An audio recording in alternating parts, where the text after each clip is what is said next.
Hi friends, అందరికీ నమస్తే. ఈరోజు వీడియో వచ్చేసి సగ్గుబియ్యం వడియాలు చేస్తున్నానండి. సగ్గుబియ్యం, సూజీ రవ్వ అంటారు కదా, మనం ఉప్మా చేసుకునే రవ్వ. ఇవి రెండిటితో అయితే వడియాలు చేస్తున్నా. చూడండి ఎంత బాగా వచ్చాయంటే చాలా బాగా వచ్చాయి. టేస్ట్ కూడా చాలా బాగుంటాయి.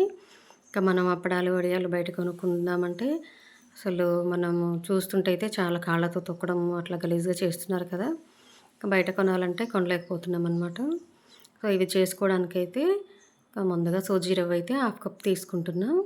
హాఫ్ కప్ వచ్చేసి సగ్గుబియ్యం తీసుకుంటున్నాను అనమాట. ఇవి రెండు కలిపితే 1 కప్ అవుతాయి అనమాట. కానీ నేను లావు సగ్గుబియ్యమే తీసుకున్నా.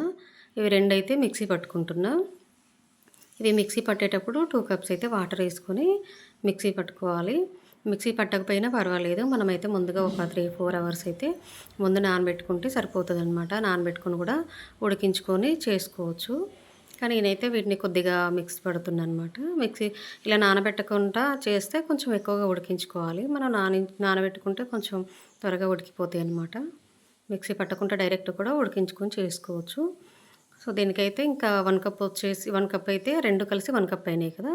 ఇప్పుడు దాంట్లో మిక్సీ పట్టేటప్పుడు 2 కప్స్ వాటర్ వేసా. ఇప్పుడైతే 7 కప్స్ వేసుకుంటున్నాను అనమాట. మొత్తం 9 కప్స్ అవుతాయి. 1 కప్కి 9 కప్ వాటర్ అయితే వేసుకుంటే సరిపోతుంది. మనం ఇంకా ఎక్కువగా వేసుకుంటే ఎక్కువసేపు ఉడికించుకోవాల్సి వస్తుంది అనమాట.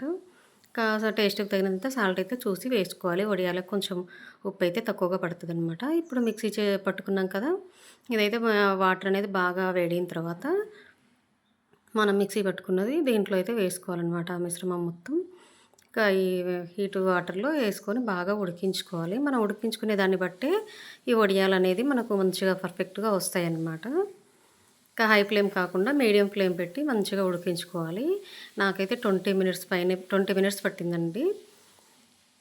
లో ఫ్లేమ్ పెట్టుకొని ఇంకా దగ్గరుండి కలుపుతూ చూడండి. ఇంకా నేను ఇది స్టవ్ మీద పెట్టి 1 నిమిషం అలా కొత్తిమీర కట్ చేసేసరికి ఉండలు కట్టేస్తుంది అనమాట. దగ్గరుండి కలుపుకోవాలి, అడుగంటకుండా ఉండలు కట్టకుండా.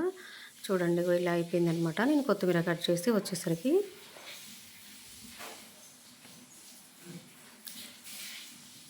హై ఫ్లేమ్ అయితే పెట్టకుండా మీడియం ఫ్లేమ్ కానీ లో ఫ్లేమ్ కానీ పెట్టి ఇలా దగ్గరుండి ఉడికించుకోవాలి. టైం అయితే చాలా టైం పడుతుంది, కానీ ఇంకా దగ్గరుండి ఉడికించుకుంటే మనకు అది అడుగు పట్టేయకుండా నీట్గా ఉడికిపోతుంది అనమాట. ఇలా తిక్కుగా రావాలి. సగ్గుబియ్యం అనేది మనకు గంజిలాగా తిక్కుగా వచ్చినప్పుడు పర్ఫెక్ట్గా వచ్చినట్టు అనమాట. దగ్గరుండి చూసుకోవాలన్నమాట. బాగా తిక్కుగా వచ్చినా కూడా మనకు ఆరడానికి టైం పడుతుంది. ఇంకా బాగా మందంగా వస్తాయి అన్నమాట. నేనైతే ఒక 4 లేదా 5 ఎండుమిర్చి అయితే ఇంకా మిక్సీలో వేసి ఇలా చిల్లీ ఫ్లేక్స్ చేసుకున్నాను అనమాట. ఫ్రెష్ కొత్తిమీర కూడా ఇలా సన్నగా కట్ చేసి వేసుకొని 1 స్పూన్ వచ్చేసి జీలకర్ర వేసుకున్నాను. ఇంక ఇవన్నీ అయితే స్టవ్ ఆఫ్ చేసుకున్న తర్వాత వేసుకోవాలి. మనం స్టవ్ ఆఫ్ చేయకముందు అయితే వేసుకోవద్దు అనమాట. స్టవ్ ఆఫ్ వేసుకొని ఇంకా మూత పెట్టి అయితే చల్లగా అయ్యేంత వరకు కొంచెం లైట్గా హీట్ ఉంటే పర్లేదు, కానీ బాగా అయితే హీట్ ఉండొద్దు అనమాట. చల్లగా అయిన తర్వాత ఇంకా మనం అయితే ఇలా వేసుకోవాలన్నమాట. మనం వేసుకునేటప్పుడు చూడండి ఎలా ఉందనేది. ఇంకా ఇలా ఉండాలన్నమాట. అప్పుడే మనకు పల్సగా వస్తాయి. మరీ తిక్కుగా ఉంటే అవి మందంగా వస్తాయి అన్నమాట. నేనైతే ఇంకా ఇంట్లోనే డైనింగ్ టేబుల్ మీద వేస్తున్నా ఫ్యాన్ గాలికి. క్లాత్ తీసుకొని క్లాత్ అయితే తడుపుకున్న తర్వాత ఇలా వేస్తున్నా.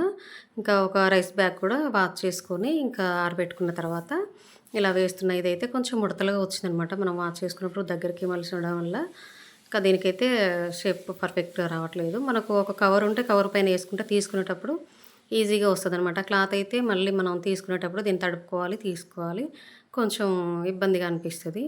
ఇంకా మన కవర్ కానీ ఇలాంటి రైస్ బ్యాగులు కానీ యూజ్ చేస్తే ఇంకా తీసుకునేటప్పుడు పర్ఫెక్ట్గా వస్తాయి అన్నమాట. ఇంకా చూడండి ఆరిపోయిన తర్వాత 3 డేస్ తర్వాత బాగా ఆరిన తర్వాత ఇంకా దీన్ని రివర్స్లో వేసి కొంచెం వాటర్ చల్లింది ఇలా తీసాను అనమాట. మా పాపని తీయమంటే ఇంకా ఎలా ఉంటాయి ఏందనేది ఇంకా దగ్గర కూర్చొని ఆడుకుంటూ మరి మొత్తం ఇంకా ఇలా నలిపేసింది అనమాట.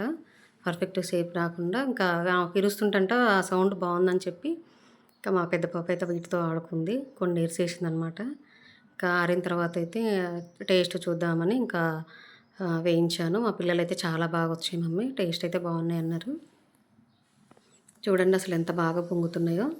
ఇంకా మనం బయట కొనుక్కుని అయితే వాళ్ళు ఎలా చేస్తున్నారు ఏందనేది ఇంకా మీరు కూడా యూట్యూబ్లో చూడండి. చాలా అసలు ఘోరంగా చేస్తున్నారు ఏదైనా కూడా. అందుకోసమని ఇంకా నేనైతే ఇంట్లోనే లాస్ట్ ఇయర్ నుంచి అప్పడాలు కూడా ఇంట్లో చేస్తున్నా. మీరు కూడా ట్రై చేయండి. ఈ వీడియో నచ్చినట్టయితే లైక్ చేసి సబ్స్క్రైబ్ చేయండి. Bye friends.